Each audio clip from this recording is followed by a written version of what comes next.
Hey, this is Tina with Sit Happens Dog Training and Behavior and the Pot Cake Project, as well as an exercise we do for puppy and foundation class. I wanted to go over how to do the hand feeding challenge, and I thought I would use Marco here as our example. So I measure up the dog's daily ration of food into a Ziploc bag each morning. My dogs work out of their bag all day long, and then whatever's left at the end of the day goes into their bowl or into a toy that dispenses food, or will hand feed. So I'm seated, so I'm pretty relaxed. And step one is just when Marco leaves my hand alone, my hand will open and he can have the food. I just open my hand flat like I'm feeding a pony. I'm going to try to make it so you can see my hand a little bit better. So all he has to do is be polite. If he races around like a monkey, if he chews on my hand, I would just turn off. And when he settles, represent my hand again. So when your dog gets to to this point in step one, where they are not molesting your hand at all, and they're using self-control, then at that point I would move on to step two.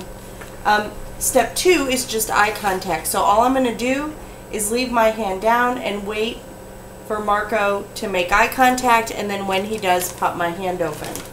He's a little distracted at the moment because Dexter's making noise outside. So just when he leaves my hand alone, then my hand pops open. He does have to make eye contact, and it shouldn't be little glances. It should be that he's able to actually maintain a bit of eye contact during the repetition. Now the cat's going to come bug us. There we go. So you can see at first his eye contact was back and forth, and then he finally settled. So when I get nice, calm, polite eye contact, my hand pops open.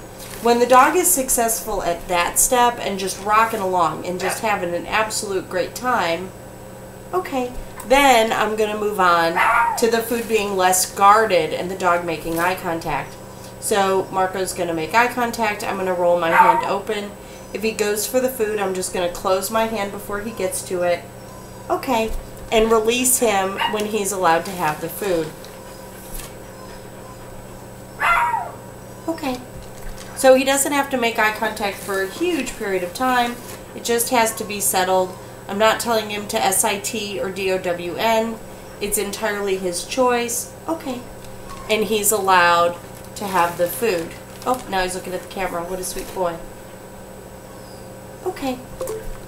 Step four, which is where I usually encourage most families to get to before they give up and decide that they're not going to do this anymore, is nonsense words. So I might sing, I've been working on the railroad all the livelong day, doom, doom, doom.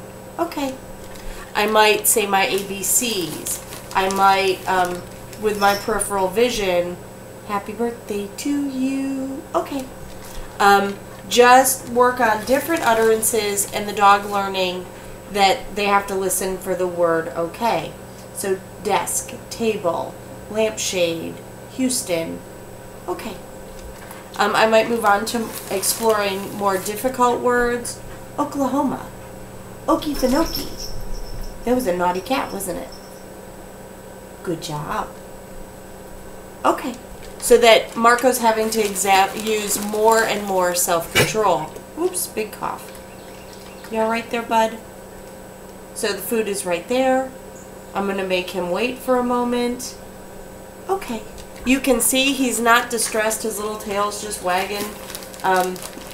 In kind of a relaxed manner, he's having to use his brain. Tuesday. Happy birthday. Ox cart. Okay. And so I just work through their meals this way. He's actually almost done, so you're getting to observe a whole feeding session. What a good dog you are. That's a nice puppy. Okay. And him learning to have to exhibit some self-control. But you can see this doesn't take days to do. Okay. If he was a smaller dog, I might do 1 or 2 pieces of food at a time. As a little bit larger puppy, he's getting a small handful of food. Do you want the cookies? Are the cookies right there? It's so hard. Okay. So he's using self-control. You can see he's being soft with my hands.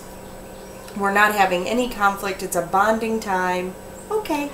It's pretty happy, so he's having a good time and enjoying the interaction. Okay. And you start, it typically takes about 1 meal per step. So don't assume that because I'm going through 4 steps right here that means that's what you're going to do. I actually would caution you against doing that. Okay. It works great, by the way, with dogs who are resource guarders because there's no bowl, there's no excitement, it's just really relaxed. Although for that I do utilize a leash and tether the dog to something heavy. Okay. And that's it. That's a whole meal in 6 minutes with instruction on how to do it. And so that's the hand feeding challenge, or at least the first 4 steps of it. And thanks for watching. Bye-bye.